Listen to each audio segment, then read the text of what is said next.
Olá a todos! No vídeo de hoje eu vou comentar sobre a Taesa, TAE11 Transmissora Aliança de Energia Elétrica. Antes, os avisos de sempre, nos acompanhem pelas redes sociais, se inscrevam no nosso canal do YouTube, deem um like no vídeo e na descrição aqui do vídeo tem o link para o nosso mini curso online gratuito que ensina como investir em ações com foco em receber dividendos.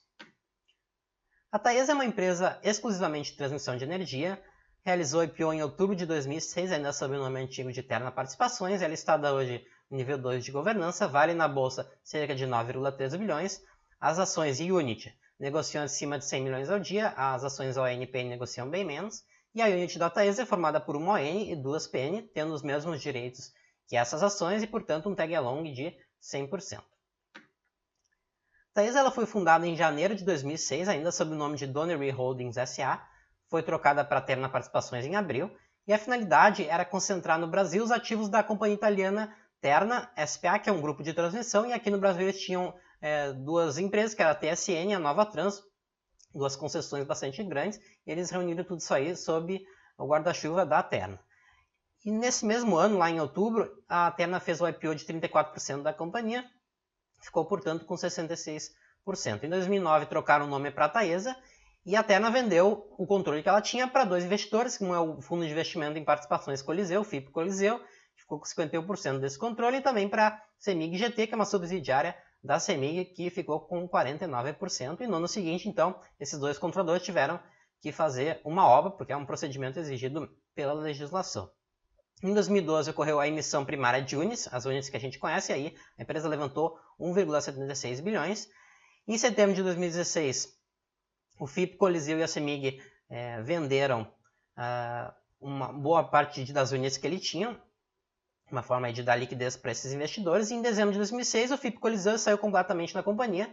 Ele vendeu a sua participação para a ISA Brasil, que é o braço brasileiro da companhia colombiana ISA, e também tinha ocorrido antes uma cisão do FIP Coliseu, que era chamado Fiat Taurus, mas basicamente é FIP Coliseu, é só uma mudança societária que ocorreu no caminho. Tiveram outras mudanças, reorganizações no meio do caminho, mas que não importam aqui para a nossa discussão. Então hoje, quem controla a empresa é a CEMIG e a ISA Brasil, tem contrato de acionistas, acordo de acionistas, CEMIG 37%, a ISA tem 26% e o mercado também tem 37% das ON. Tá? A PN está praticamente toda aí no mercado. Tá? E no total o mercado também concentra a maior parte do capital da empresa. Aqui a gente vê o histórico de crescimento da Taesa, a gente vê que antes ali do IPO o foco era em aquisições via brownfield, ou seja, a empresa comprava outras empresas que já detinham concessões operacionais, então portanto a função era só a empresa comprar essa participação e já oferia receita, não precisava construir as linhas. E a partir do IPO a gente vê uma concentração maior em projetos greenfield, projetos verdes, que a gente chama projetos do zero, que a empresa precisa vencer no leilão as licitações e aí assim constrói as linhas de transmissão. O que a Taesa tem hoje? Tem 36 concessões que totalizam mais de 12.700 km em linhas. Aqui a gente vê à direita no mapinha aqui do Brasil. As linhas em azul são as linhas já operacionais e as linhas em verde são em concessão. Então tem boa parte de concessão ali em Minas, no Rio Grande do Sul, Paraná e Tocantins. E também uma participação grande ali no Nordeste, estados do Norte, Mato Grosso. A empresa é bastante atuante em boa parte do Brasil e nem todas essas concessões a empresa ela detém 100%. Às vezes ela atua em consórcio com outras empresas do setor elétrico. E como que a Taesa ganha dinheiro? Tá? A origem principal da receita da Taesa, praticamente toda a receita, é via a RAP, que se chama Receita Anual Permitida. A RAP ela é uma receita fixa, inicialmente, e ela é corrigida por índice de inflação e também sofre revisões do caminho. Tem alguns detalhes a gente vai ver daqui para frente. Tá? Mas é importante destacar que a RAP não depende da quantidade de energia transmitida efetivamente pelas linhas da Taesa, e por nenhuma transmissora. Ou seja, ela só depende da disponibilidade dessas linhas para que ocorra a transmissão, porque a gente tem que lembrar que a transmissão de energia aqui no Brasil, a maior parte dela ela é coordenada pelo Operador Nacional do Sistema de Transmissão. Então a companhia ela não tem controle sobre isso aí. Tá? E ela só é paga a partir do início efetivo da operação, que é quando essas linhas se tornam disponíveis para uso.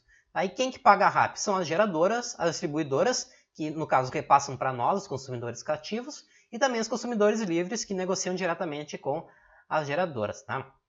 E ela é paga via arrecadação da TUST, que é a tarifa de uso do sistema de transmissão. Então peguem uma conta de luz, vocês vão ver ali uma taxinha, e é essa taxa que usam para, juntam todas essas taxas aí, pagam a RAP da empresa. Tem garantias, tá, para pagar essa receita. É uma receita muito previsível, muito estável, chance de calote é praticamente inexistente. Tá? Então, quais são as formas da empresa aumentar a RAP? Ela pode participar de novos leilões, que são os projetos Greenfield, que a gente viu anteriormente, e também comprando participações de empresas que já detenham concessões operacionais. Tá? É assim que a empresa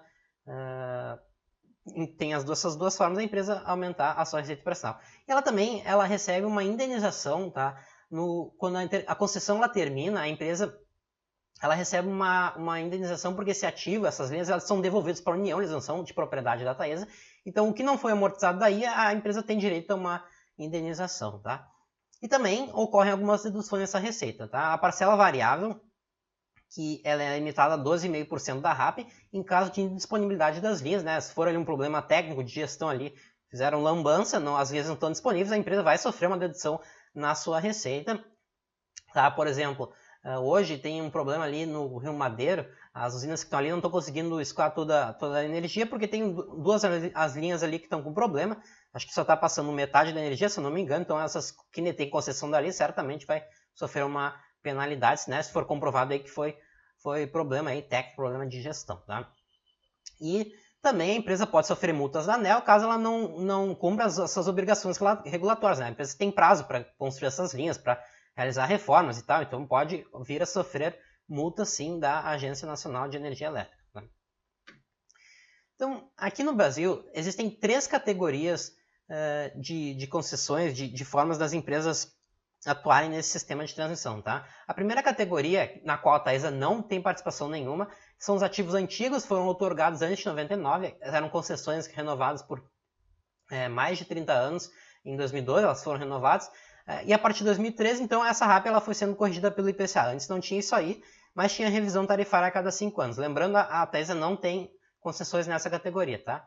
A segunda categoria, que concentra 96% da RAP operacional da Taesa e 73% da RAP total, são ativos que foram leiloados entre 1999 e novembro de 2006. E aqui há a previsão da correção da RAP pelo IGPM.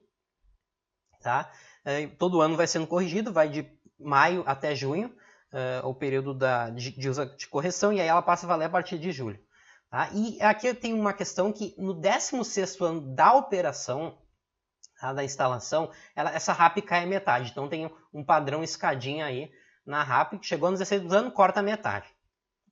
Mas não há previsão de revisão tarifária, e aqui o prazo de concessão também é de 30 anos. E por fim tem a categoria 3, que concentra a maior parte dos ativos em construção, que são os ativos que foram leiloados a partir de novembro de 2006. Aqui a RAP é corrigida pelo IPCA e tem aqui as revisões tarifárias sim no 5º, no 10º e no 15º ano, mas não tem aquele corte à metade da RAP no 16º ano de operação, e de novo os prazos de concessão é de 30 anos. Tá? Hoje são 4% da RAP operacional, mas 27% da RAP total, porque boa parte está em construção, como a gente viu no gráfico anterior.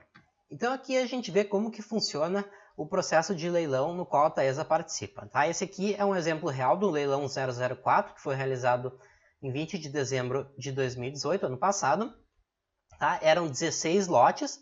A Taesa geralmente ela estuda todos os lotes, mas ela só vai se inscrever e dar lance para lotes específicos. Tá? Então, a gente vê aqui que o CAPEX ANEEL, que a ANEEL estima de custo de construção, tem o prazo de construção ali que a empresa precisa fazer para deixar essas linhas em operação, a localização, a RAP máxima, que é o máximo que a empresa pode ter de remuneração, e a RAP vencedora, ou seja, as empresas, a partir da RAP máxima, elas vão aplicando um deságio sobre esse valor máximo, e ganha quem oferecer a menor RAP, ou seja, quem aceitar receber uma menor RAP vai levar esse lote de transmissão. Tá? Então a gente vê ali, por exemplo, o lote 2. O deságio vencedor foi de 47%, mas a Taesa ela não ganhou porque ela só ofereceu um deságio de 35,7%.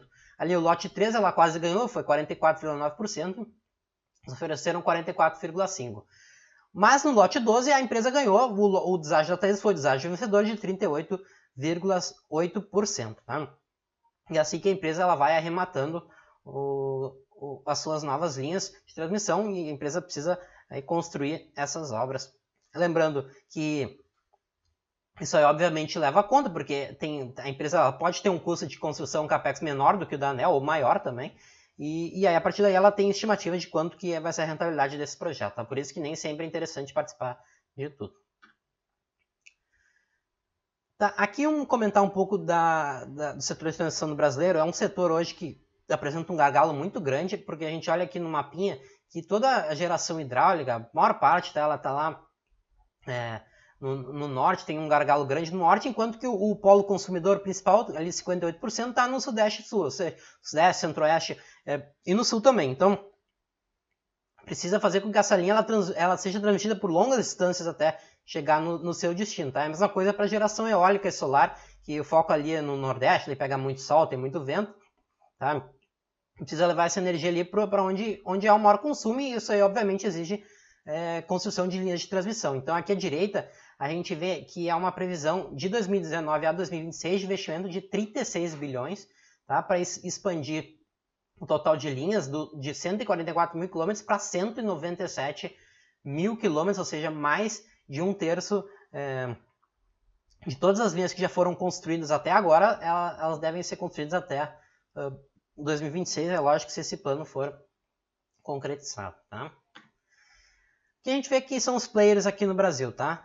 A Taesa, eles dizem que são o maior player privado, tem gente que contesta isso, porque a CEMIG não é uma empresa puramente privada, é um capital misto, tá? Mas eles têm 20% da rap operacional. Quem domina é a Eletrobras. Aqui a Eletrobras a gente vê com a participação da Furnas, Eletronorte, Eletrosul, né? Tá tudo sob a égide da Eletrobras. Tá? Então, tirando a Eletrobras, eles são um segundo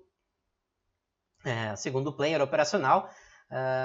Mas quando a gente vê em RAP Total, a State Grid ela é maior do que a Taesa, porque está construindo bastante coisa aqui no país. Tá? Tem outras empresas também importantes aqui na bolsa, como a CETEP, a Lupar. Tá? E a CETEP ela é inclusive controlada pela ISA também, que é uma das controladoras da Taesa. Então, comentar um pouco sobre esse setor de transmissão, tá? O que o mercado enxerga? Que tem uma tese muito forte de consolidação, de fusão e aquisição. Tá? Porque o que acontece? É um mercado regulado, ou seja, as empresas elas não têm poder de precificar isso aí, então não é algo que daria muito problema com o CAD, mas do ponto de vista do consumidor, da regulação, é ótimo, porque a empresa ela vai conseguir gerar eficiências, por exemplo, ao eliminar custos administrativos duplicados, ou a ter maior escala para negociar com fornecedores. A BPP é um dos fornecedores para comprar equipamentos, também pode ter um custo de dívida menor, ou seja, a empresa ela pode vir a aceitar RAPs menores no futuro, e com RAPs menores no futuro, todos os encargos do setor elétrico ficam mais baratos, a conta de luz, inclusive, pode ficar mais barata. Isso é algo que interessa também o regulador, interessa a população. E também interessa a empresa, que ela não precisa repassar tudo isso aí, ela também pode até aumentar a sua rentabilidade, mas ela repassa aí uma parte. E o player mais óbvio para a Taesa se fundir é a CETEB, até o próprio RI da empresa falou que do ponto de vista do acionista faria todo sentido. A CETEB também é controlada pela ISA, tá? E o que acontece, tá? A CEMIG, a gente sabe que tem a chance de ser privatizado, e o Zema ele já anunciou que mesmo que a CEMIG não seja privatizada de forma tão fácil, ele pode vir a vender a participação na Taesa, que é uma subsidiária, e isso aí não depende de aprovação de Assembleia Estadual. Então seria uma negociação mais simples de fazer, e logicamente eu acredito que a ISA ela teria interesse aí de comprar a participação da CEMIG, talvez até tenha um first rights offer, tá? Nisso aí. Tá? Mas olhando alguns outros pontos, tá? Tem um risco regulatório, essa regulação elétrica já mudou ao longo dos anos.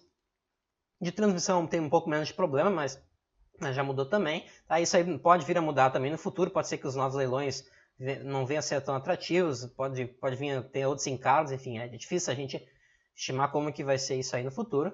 Tá? Tem gente que critica muito a ingerência estatal da CEMIG na companhia, alguns membros aí da empresa, membros executivos tal, acho que estavam sendo investigados pela Lava Jato, isso aí.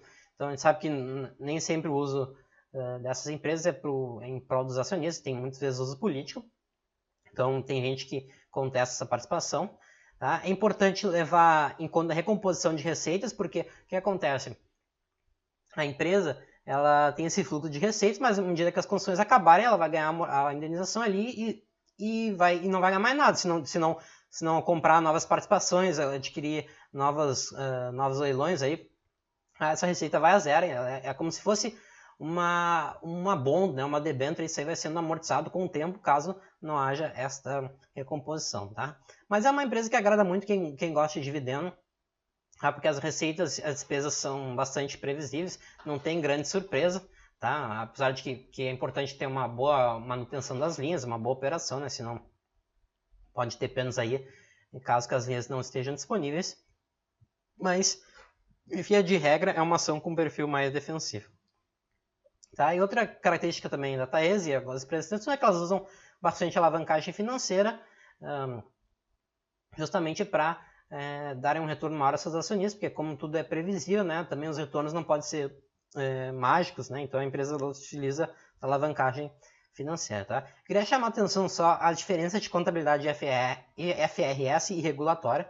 Eu não vou entrar muito em detalhe aqui, mas só para entender a ideia, é o seguinte: a contabilidade regulatória leva em conta os recebimentos de caixa da companhia, a RAP efetiva dela, também o PV, tá?